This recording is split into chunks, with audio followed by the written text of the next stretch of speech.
Assalamualaikum warahmatullahi wabarakatuh. Salam sejahtera untuk kita semua. Alhamdulillah kita ketemu lagi bersama saya Mubarak dari Wonogiri, Jawa Tengah. Dan pada kesempatan ini saya ingin mengajak ngobrol santai, diskusi terkait masalah perkembangan PPNI menjelang diselenggarakannya Munas ke-10 di Bali di tengah-tengah pandemi COVID-19 ini. Tapi perlu kita ingat perlu kita ingatkan kembali bahwa ini adalah diskusi, ini adalah ngobrol-ngobrol santai dalam organisasi. Jadi jangan ada ketersinggungan. Diskusi adalah untuk mencari solusi agar kita menemukan calon pemimpin yang ideal untuk PPNI di masa mendatang. Tentunya saudara-saudara semuanya sudah melihat, mendengar, kemudian mungkin telepon dengan teman-teman perawat di luar daerah sana bahwa di PPNI saat ini banyak sekali persoalan-persoalan. Salah satu di antaranya adalah persoalan yang sangat mendasar, yaitu masih lemahnya penegakan anggaran dasar, anggaran rumah tangga. Kemudian masih belum berfungsinya Badan Bantuan Hukum Perawat secara maksimal. Contoh kasus yang ada. Pemecatan terhadap 6 pengurus pusat PPNI yang tanpa melalui mekanisme yang ada, tanpa melalui aturan yang diatur oleh anggaran rumah tangga yang ada, langsung pemecatan. Ini jelas-jelas melanggar anggaran dasar, anggaran rumah tangga.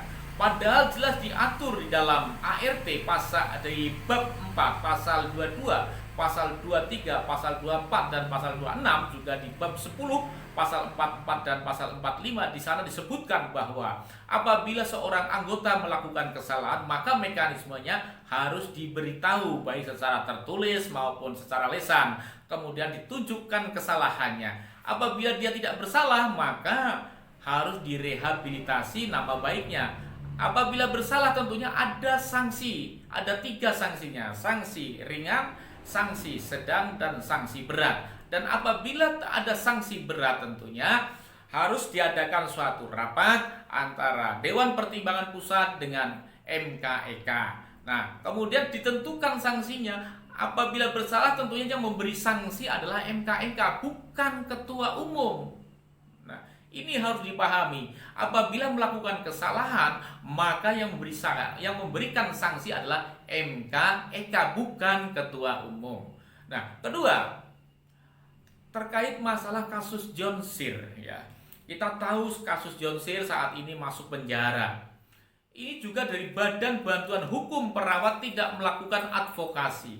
Padahal ketika melihat kasus-kasus di atas tadi, Badan Bantuan Hukum Perawat ini cancut taliwondo, basa Jawane, cancut taliwondo, tanpa diminta, tanpa diberitahu, harus memberikan bantuan, harus memberikan advokasi kepada orang-orang yang terkena masalah ini. Tetapi ini tidak dilakukan oleh Badan Bantuan Hukum Perawat yang dibentuk melalui Munas ke-9 di Palembang. Tapi justru yang mendampingi adalah lembaga bantuan hukum independen di luar bentukan PPNI. Ini sangat disayangkan. Apakah ini ada intervensi? Lah tentunya Ketua Umum tidak boleh mengintervensi lembaga keadilan ini.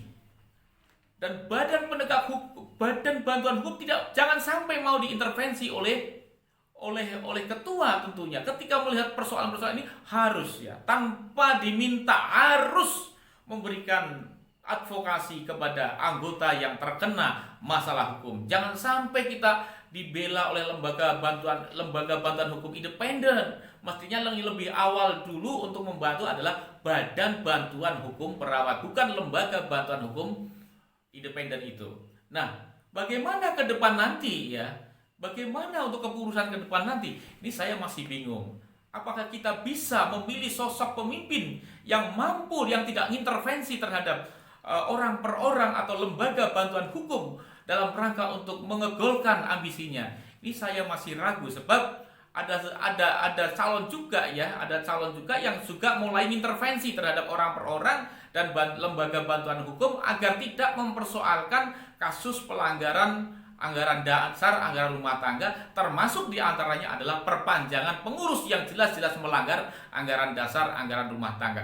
Kalau tidak dikatakan melanggar, faktanya hanya tidak membuat PO, justru tidak membuat PO itu adalah pelanggaran anggaran dasar, anggaran rumah tangga. Nah, ke depan kita harus bisa memilih, harus memunculkan calon yang benar-benar berani mengatakan yang hak itu hak, yang batil itu batil, yang salah itu salah, yang benar itu benar. Jangan sampai sosok pemimpin yang mengikuti kesalahan. Jadi kesimpulannya adalah bagaimana ke depan pengurus PPNI, khususnya ketua, bisa memfungsikan Badan Bantuan Hukum Perawat sebagaimana mestinya. Jangan sampai Badan Bantuan Hukum Perawat ini dijadikan sebagai alat kekuasaan. Kemudian yang kedua, kita dalam memilih pemimpin harus hati-hati, harus jeli. Jangan sampai keliru, jangan sampai memilih pemimpin yang suka mengintervensi terhadap badan-badan hukum. Kalau saat ini sudah berani mengintervensi terhadap kebijakan-kebijakan atau masalah-masalah yang berkaitan dengan hukum, bagaimana nanti kalau sudah menjadi ketua?